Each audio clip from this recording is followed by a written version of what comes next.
Depuis le changement de position du gouvernement espagnol vis-à-vis de la question du Sahara, le torchon brûle entre Alger et Madrid.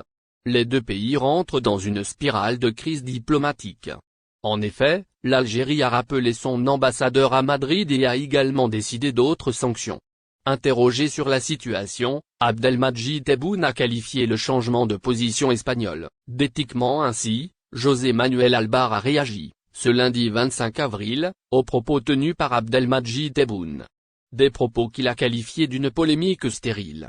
Ce ministre des Affaires étrangères a également défendu la décision du gouvernement dans une interview aux médias espagnols Onda Cero et il a affirmé que cette décision est souveraine et de droit international.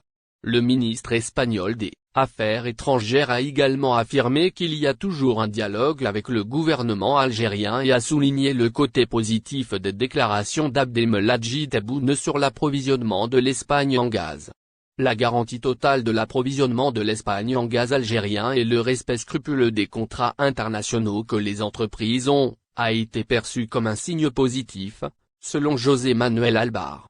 Concernant l'implication du haut représentant européen pour les affaires étrangères, Josep Borrell, dans la recherche d'une solution à la crise avec l'Algérie, Albares a indiqué qu'il n'y a rien de plus normal que le haut représentant s'intéresse à tout ce qui concerne les États membres de l'Union européenne. Il affirme que cela fait partie de son travail. De plus, il est espagnol et c'est un bon ami, mais c'est son travail. L'Algérie répond au ministre espagnol des Affaires étrangères. C'est historiquement inacceptable. Le ministre espagnol des Affaires étrangères a aujourd'hui réagi aux déclarations de Tebboune. À la suite de la réaction du ministre espagnol, Amar Belani, envoyé spécial chargé du Sahara et des pays du Maghreb, a affirmé au site d'information algérien TSA que ces propos sont lamentables et totalement inacceptables. Il a ajouté que ce genre de propos ne contribueront certainement pas à un retour rapide à la normale dans les relations bilatérales et le ministre espagnol devra en assumer les conséquences. Amar Belani a révélé que le ministre espagnol des Affaires étrangères a voulu revenir sur cette déclaration. Son département ministériel a beau démarcher la presse espagnole pour essayer de rectifier le tir, nous disposons de l'enregistrement sonore qui confirme que le ministre a bien tenu des propos offensants qui sont aux antipodes de la correction et de la bienséance protocolaire, indique. La frustration était palpable. Elle a même donné place à des approximations. Djamel Belmadi a toujours du mal à avaler la pilule. En annonçant qu'il restait sur le banc de l'équipe nationale dimanche dernier, le sélectionneur n'a pas manqué de tenser, une nouvelle fois, l'arbitre Bakary Gassama. En évoquant cette affaire d'arbitrage, le coach de l'EN ne s'est pas fait que des amis. Surtout du côté de l'étranger où ses propos ont été interprétés comme un grave dérapage à caractère raciste. Certains sont allés jusqu'à le taxer de xénophobie. Juste parce que l'accusé est un refeur de couleur. Belmadi n'a, encore une fois, pas ménagé Gassama qui a mis à mal un pays.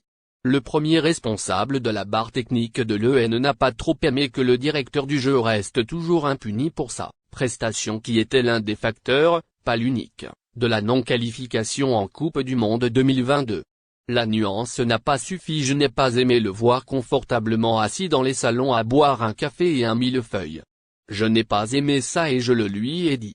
Je l'ai recroisé ensuite dans un vol en allant en Turquie, je lui ai redit la même chose. Je lui ai dit qui il était. Je n'ai pas aimé que nous puissions accepter ce genre de choses, a indiqué Belmadi. Celui qui a mené les Verts vers le sacre continental à la CAN en 2019 ajoute que nous, quand on va dans ces pays, quand on va en Afrique, souvent, ce n'est pas ce traitement de faveur que l'on a. Lui, il a enlevé l'espoir de tout un peuple et on le laisse comme ça. Dans ce passage, il faut dire que l'ancien numéro 10 d'El Cadra n'a pas choisi les bons mots. Sa communication, pourtant bien soignée à ses débuts, semble avoir pris un sacré coup depuis quelque temps. Et ce, même s'il a tenté de les nuancer dans la foulée en précisant que je ne dis pas qu'il faut le tuer mais c'est un Lagarde. Où était la cellule de combat de la FAF? Le mal était déjà fait et Belmadi a donné de la matière à ceux issus de l'Afrique subsaharienne pour le traiter de raciste. En Algérie, le mot Afrique signifie tout ce qui est placé plus bas que les frontières du sud algérien. Cependant, Belmadi devait prendre le soin d'être plus pertinent dans ses palabres sachant que des extraits de son annonce allaient être repris ici et là. Dès lors, il fallait montrer plus de lucidité même si la colère et la rage sont compréhensibles, après tout ce qui s'est passé récemment. Aussi, la cellule de communication de la Fédération algérienne de football devait revoir le podcast avant de le poster.